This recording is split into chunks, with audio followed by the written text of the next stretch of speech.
la grande édition du journal sur Héritage Télévision. Mesdames et messieurs, voici les titres. Dans la province du Nord Kivu, 6 civils ont été tués par des balles par de rebelles ADF la nuit du mercredi à ce jeudi 10 mars. La nouvelle est confirmée par un notable de la région qui parle également de quelques maisons incendiées et des portées disparues à suivre dans ce journal. Dans la province du Haut-Katanga, l'ONG Justicia Asbel a dénoncé ce jeudi l'enlèvement et les tortures des magistrats Lubumbashi par les agents de l'Agence nationale de renseignement. Vous aurez à suivre les détails dans ce journal. C'est tout pour les titres. À la une de l'actualité, au moins 6 civils ont été tués par de rebelles ADF la nuit du mercredi à ce jeudi 10 mars au village Kavasewa dans la chefferie de Bachou en territoire de Béni. Nous sommes dans la province du Nord Kivu. La nouvelle est livrée par Landry Katena, un notable de la région, qui parle également de quelques maisons incendiées et déportées disparues. Il appelle les forces armées congolaises à fournir plus d'efforts dans la sécurisation des civils et leurs biens. Je vous prie de l'écouter dans ses propos recueillis par notre correspondant sur place. On a réussi à brûler certaines maisons et puis le matin, lorsque les gens sont revenus de là qu'ils sont partis se cacher, on a trouvé qu'il y a au moins 6 personnes tuées, dont un papa avec sa femme et puis la femme à côté ont été aussi décapités et au moins 3 autres sont des habitants de là. Oui, c'était la nuit après, c'était vers 22h comme ça qu'on a attendu des dégâts et puis certains se sont sauvés et d'autres n'ont pas réussi à se sauver. Mais pour le moment, on fait encore des recherches. On n'a pas encore donné au moins les chiffres exacts des gens qui sont morts. Il n'y en a pas. Une position militaire est très lointaine. Mais au moins, il y a une petite barrière comme ça, tout à côté. Mais je ne crois pas qu'aujourd'hui, il peut y avoir des militaires parce que la fois dernière, je peux dire l'année passée, il y avait aussi, les ennemis avaient ciblé cette barrière et puis menacé les soldats qui y étaient. Mais il n'y a pas beaucoup. S'il y a des soldats, c'est 2 ou 3. Le message reste toujours le même, de voir comment sécuriser tous les endroits, surtout de l'axe de Karuruma jusqu'à Kavasewa en allant, pourquoi pas vers la rivière, une grande rivière comme ça à côté. Vous savez, il y a au moins 2 jours que nous assistons aux dégâts qui se passe ici dans le parc lorsque les gens veulent traverser le parc, il y a incendie de camions, tout ça. Donc, c'était un message qui, en tout cas, a amené à croire qu'il y aura une ingression parce que les attaques qu'on menait dans le parc et sans tuer les gens, ce sont les mêmes attaques, ce sont des attaques similaires à ce qui se passe dans l'axe.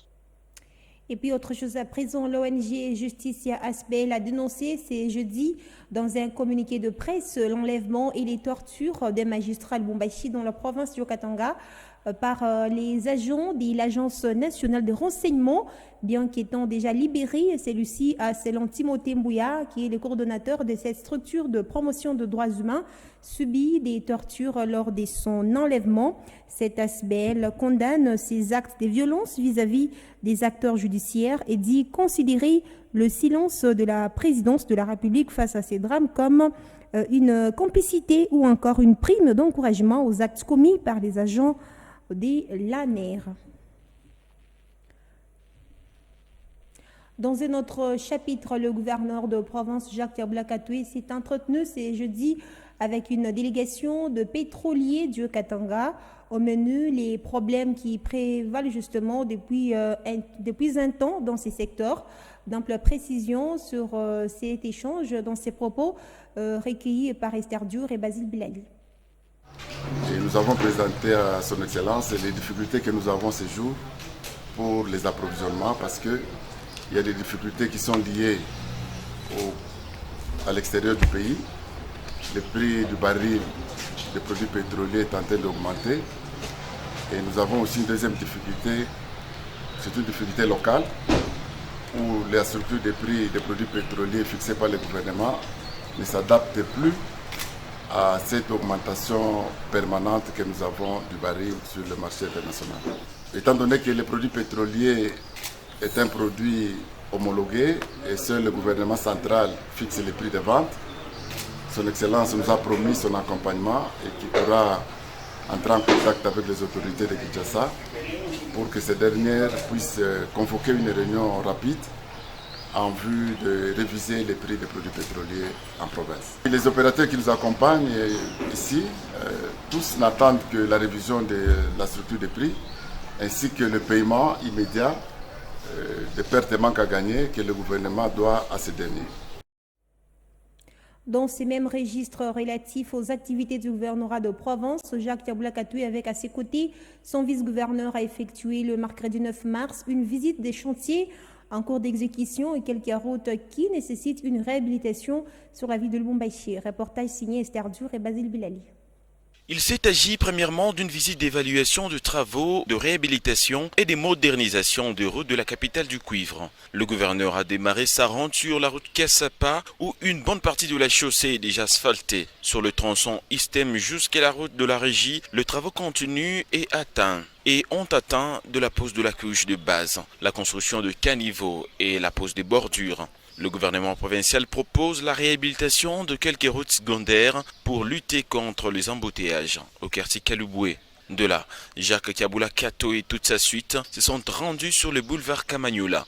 Ici, les travaux se poursuivent sur le tronçon, compris entre les avenues Mouero et Likassi. Les engins de l'entreprise Forest posent la couche de base tout en respectant la tuyauterie de la régie des eaux. Et sur l'avenue Mounama, le travaux évolue sur une distance de 300 mètres. L'entrepreneur pose la plateforme. Un autre chantier qui a intéressé l'autorité provinciale, c'est le boulevard Katouba où l'on pose la couche des fondations. Jacques Kaboula Katoué s'est également imprégné de l'état de plusieurs autres avenues, dont Circulaire et Babemba Kamalondo et l'avenue circulaire de la Kenya pour déboucher par la Katouba sur l'avenue Pemba. Cette dernière menace de se couper en deux à cause des érosions partout où il est passé. Le gouverneur a été encouragé par la population qui s'identifie dans son action.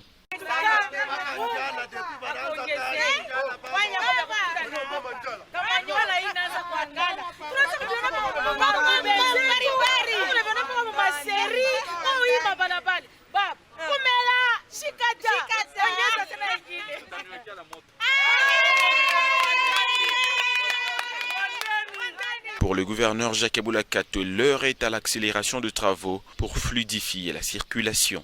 Nous avons pris l'option de refaire toutes ces routes. Et au centre-ville, vous avez vu les travaux, comment ils évoluent. Donc pratiquement d'ici la fin de ce mois, nous pouvons terminer une grande partie des travaux qui sont déjà annoncés au centre-ville. Nous étions aussi préoccupés par l'avenue Upemba, qui est en train de se casser en deux à cause des eaux de pluie par manque, bien sûr, de canalisation. Mais déjà dès demain, les travaux vont devoir démarrer. Et donc, nous avons l'option d'asphalter l'avenue Upemba ainsi que la route Katouba. Il faut signaler que sur plusieurs chantiers, le travaux touche déjà à leur fin et les entrepreneurs ont promis de tout finir d'ici la fin du mois d'avril.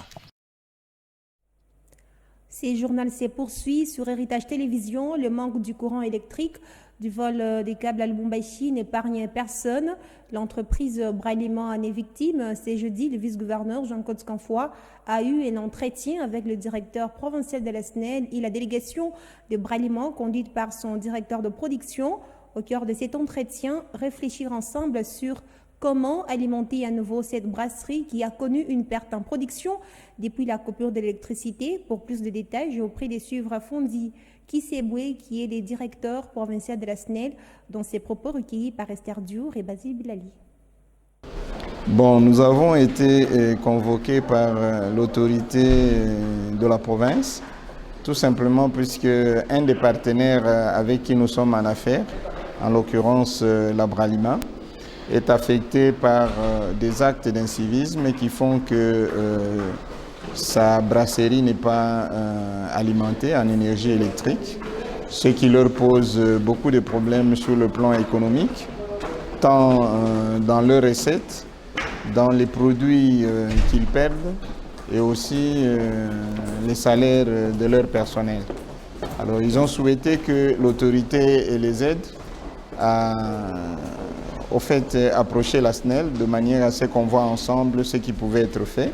Que ce qui arrive à la brasserie, c'est ce qu'on appelle les effets corollaires, donc les vols de ces conducteurs en cuivre qui sont posés sur leur départ. Donc, ce qu'il faudrait faire, c'est non seulement trouver d'abord une solution pour les alimenter rapidement, mais aussi trouver une solution pour sécuriser, puisque ça ne sert à rien de réhabiliter une ligne pour qu'elle soit volée encore le lendemain.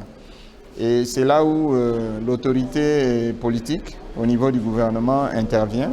Et comme elle nous a rassurés, elle nous a demandé de faire le nécessaire pour les remettre sur la ligne prioritaire. Ce que nous allons faire, nous allons évaluer pour dire dans combien de temps cette ligne va être remise. Et dès qu'elle sera remise, je crois que l'autorité va prendre les mesures adéquates pour que ces inciviques soient découragés. Ici, à Lubumbashi, dans le Haut-Katanga, certains vendeurs du nouveau centre commercial situé au quartier cadastre dans la commune de Kampemba sont appelés à ces jours à vivre sous le risque environnemental contre leur gré, alors que d'autres persistent encore aux différentes mesures prises par l'autorité urbaine et ont décidé de poursuivre leurs activités dans l'ancien marché. C'est un dossier de la rédaction qui porte la signature de Pierre Kaboué.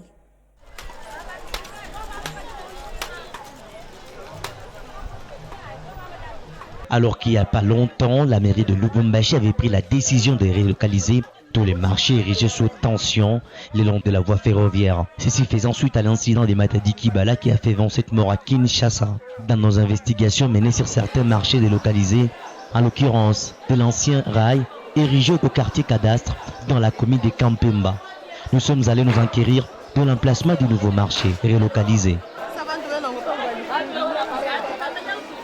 L'emplacement de nouveau marché rail, au regard de son étroitesse, n'arrive pas à contenir tout le monde.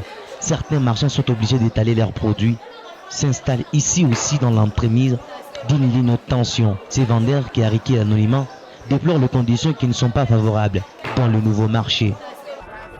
Et je ne sais pas, je me pose beaucoup de questions. Pourquoi est-ce que les marchés doivent seulement être la seule cible ici dans ce que le président avait dit? C'est comme si au marché, il y a quelque chose d'injustice, si je peux bien le dire. Parce que quand vous commencez dès l'entrée de la ville, vous descendez. Il n'y a pas seulement que le marché qui est dans la servitude de l'État. Et pourquoi seulement le marché est pointé du doigt que ces gens doivent quitter et aller là-bas? Oui, n'empêche. Là où les gens doivent aller, les conditions doivent être réunies. Mais maintenant, quand vous y allez, parce que nous sommes allés pour occuper de la place, malheureusement, les gens sont occupés, je peux dire, en divagation. Vous voyez un peu, et vous allez, vous avez la marchandise, vous pouvez vendre, vous allez ressortir avec la marchandise pour aller avec ça où? Ce centre commercial rail, nouvellement aménagé par la commune de Kampemba, a encore de places vides, comme affirment ces vendeuses. Qu'ils viennent qu'on vende ensemble, il y a un bon emplacement ici. Et en plus de cela, le milieu est devenu propre. Contrairement à l'ancien marché. Les étalages, on les a obtenus gratuitement.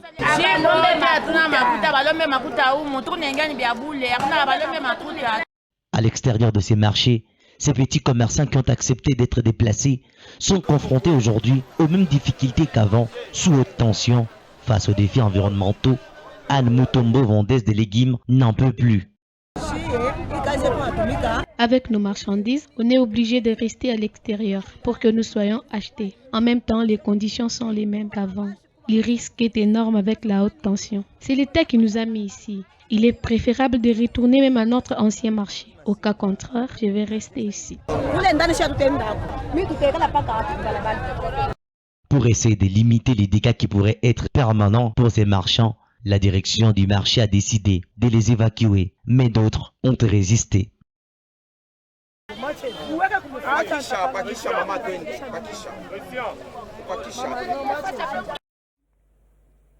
Dernier titre avant de refermer cette édition du journal Droits de femmes dans la société, dans l'église, c'est le thème autour duquel les femmes de la 8e CEPAC Pierre Angulaire Mollard de Kinshasa ont célébré la journée internationale de droits de femmes. La ferme agro-pastorale de Kambumbulu, située à Kasangulu dans le Congo central, a servi de cadre à cette journée de réflexion. Les explications, c'est dans ces reportages. Les femmes de la 8e CEPAC Pierre Angulaire Mollard, appelées femmes de distinction, ont été outillées à l'occasion de cette journée par Alice Kibangala, magistrate près les tribunaux de Pédinga Lima. On a bien défini tout au long de notre exposé que la société et l'ensemble de personnes qui vivent dans un milieu bien déterminé, avec des lois bien déterminées, pour leur permettre d'évoluer ensemble. Et Dans une société, il y a de droits. Et le droit, c'est l'ensemble de règlements qui régissent toutes les personnes. Et ces gens qui sont dans des églises, ils sont aussi au sein d'une société. Par conséquent, le loi qui s'applique dans la société leur est opposable également. Le fait d'être membre d'une église ne vous met pas à part de lois existantes dans votre pays. Et il importe qu'en tant que chrétien, qu'on connaisse ces droits-là. Quels sont les droits qui régissent notre société? Quels sont les droits qui me sont reconnus moi en tant que femme? Et comment je peux le revendiquer? Donc, si je dois paraphraser, les chrétiennes ou les chrétiens qui sont dans des églises ont également le devoir de connaître les lois régissant leur pays. Nous accompagner les femmes de distinction dans cette activité, le pasteur Janotiabou Songura, départemental de la coordination des mamans de l'église de la 8e CIPAC, a salué le thème retenu pour cette matinée. La première des choses, nous bénissons le Seigneur parce que c'était vraiment une grande joie pour nos mamans de la pierre angulaire. Le thème qui a été développé, c'était les droits de la femme dans la société et puis dans l'église. Donc c'était un bon thème donc, pour les aider à savoir comment revendiquer leurs droits dans la société et comment aussi le faire en tant que chrétienne. Donc c'était très très important d'ailleurs pour ceux qui étaient présents, ils ont vu l'engouement, comment les mamans ont posé beaucoup de questions et comment la sœur Alice, l'oratrice du jour, a répondu avec beaucoup de compétences à toutes les questions qui ont été posées. Les participants à cette journée n'ont pas caché leurs impressions par rapport à ces messages des sensibilisations. La sensibilisation doit être le quotidien de toutes les femmes parce que plus nous sensibilisons, plus les femmes sont conscientes de leurs droits et aussi les bévues seront un peu diminuées. La femme ne pourra pas se laisser maintenant aller par n'importe quoi parce qu'elle est au courant de ses droits, elle connaît où réclamer ses droits et quoi en faire aussi. Les messages, les femmes ont bien reçu le message parce que c'est un message qui touche le quotidien de la femme. Étant donné que plusieurs femmes n'ont pas eu, peut-être n'ont pas la chance d'avoir l'accès à cette information. Les médias bien sûr, mais aujourd'hui, nous avons eu la chance d'avoir quelqu'un du domaine, la nôtre, qui est magistrate et procureure aussi. Elle nous a informés et nous donné des éclaircissements sur certaines questions. Et les femmes ont intervenu chaleureusement d'ailleurs. Elles ont posé des questions et elles ont eu les réponses adéquates à leurs questions. Vraiment, l'accueil était vraiment chaleureux, la sensibilisation est bien arrivée et le message a touché vraiment les cœurs des femmes. En vue d'exprimer leur joie après cet apprentissage, les femmes de distinction ont remis de pagne à l'oratrice du jour. Si journal est terminé, voici le rappel des titres. Dans la province du Nord Kivu, 6 civils ont été tués par des rebelles ADF la nuit du mercredi à ce jeudi 10 mars. La nouvelle est confirmée par un notable de la région qui parle également de quelques maisons incendiées et des portées disparues.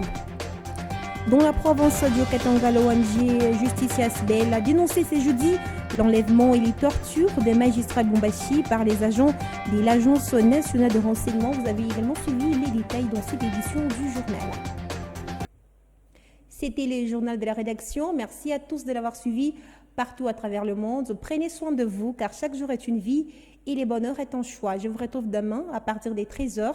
À très vite.